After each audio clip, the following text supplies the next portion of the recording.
So hello guys, मैं हूं गौरव और आज हम बात करेंगे आईपीओ के बारे में। तो welcome to my channel money and markets with Gaurav. Please like and subscribe my channel for more money related videos. तो हर हफ्ते हम सुनते हैं कोई कंपनी अपना आईपीओ लॉन्च करता है, तो इस मन में सवाल आता है कि आईपीओ होता क्या है और कंपनी इसको क्यों लाती है और क्या हमें इसमें इन्वेस्ट करना चाहिए।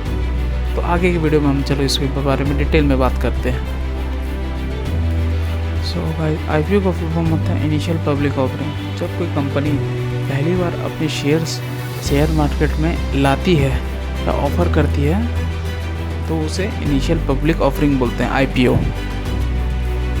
सो मान लीजिए आपके पास एक कैफ़े है जिसके करंट में वैल्यू 10 लाख रुपए है और आप और नए 5 कैफ़े खोलना चाह रहे हैं।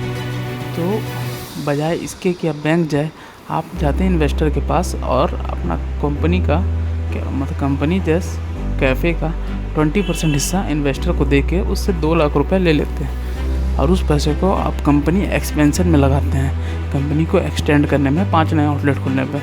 तो ऐसे ही वर्क करता है आईपीओ। सो आपने सोचा कि इन्वेस्टर को आईपीओ इतना क्यों पसंद आता है। तो सबसे पहला रीज़न होता है अर्ली एंट्री। लाइक कंपनी के अगर बिग बनने से पहली बार जब कंपनी अपना एक्सपेंशन करने के लिए अगर आईपीओ लॉन्च करती है और मार्केट से पैसा उठाती है, तो ये तय है कि वो अगर एक्सपेंड करने में लगा रहे हैं तो आगे चल कर बिग कंपनी बन सकते हैं। तो पहले बिग बनने से पहले ही अगर इन्वेस्टर के पास उस कंपनी के शेयर आ जाते हैं जो इन फ्यूचर वैल्यू बहुत बढ़ सकती है, तो दैट्स वाई इन्वेस्टर उसको बहुत पसंद करते हैं। और दूसरा कारण ये भी है कि जब शेयर प्राइस आईपीओ में लॉन्च होती है तो आईपीओ के थ्रू वो अपने इशू प्राइस से बहुत ज़्यादा हाई वैल्यू पे भी लॉन्च हो सकती है। बट इट्स अ रिस्क कि कभी जैकपॉट लग सकता है, कभी नहीं लग सकता, लेकिन होता रहता है। लास्ट टाइम 2021 में जब नाइका का आईपीओ आया था तो उसमें इन्वेस्टर को 78% का प्रॉफिट हुआ था, जो कि बहुत अच्छा था। ऐसे ही आईपीओ में इन्वेस्टर लगाते जाते हैं ताकि उनको हायर रिटर्न आए, लेकिन हमेशा नहीं होता, इस बात का एक रिस्क है।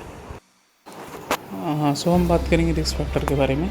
तो आईपीओ में एक रिस्क फैक्टर ज़रूर होता है, जैसे कि ओवरहेड जो कंपनीज रहती है, जैसे लाइक पेटीएम आप देख सकते हैं, वो इतनी अननोन कंपनी है, हर कोई यूज़ करता है, तो सभी को लगा होगा इसका शेयर प्राइस ऊपर जाएगा, इसलिए इन्वेस्टरों ने इन्वेस्ट किया था। लेकिन वो 9% डिस्काउंट रेट में, मतलब 9% नीचे के रेट में आ गया, जो कि इन्वेस्टर का पैसा उसमें फंसा रह गया।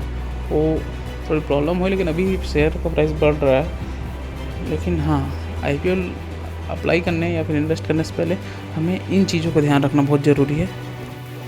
सो हमें आईपीओ में इन्वेस्ट करने से पहले हमें ध्यान रखना पड़ता है कि कंपनी का जो रेवेन्यू और प्रॉफिट क्या होता है, उसकी डेप्थ, कंपनी की जो वैल्यूशन होती है, कंपनी हमेशा वैल्यूशन पे आईपीओ उठाती है, तो कंपनी का वैल्यूशन भी चेक करना बहुत ज़रूरी होता है। सो आखिर में हम यही कहेंगे कि आईपीओ एक अच्छा जरिया है कंपनी का हिस्सा बाई करने का, बट हमेशा इसमें हमें हाइप पे नहीं जाना चाहिए, हमेशा रिसर्च को फॉलो करना चाहिए।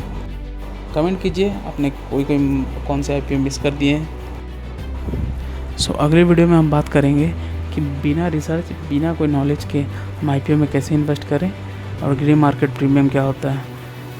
So like, share and subscribe this channel for known more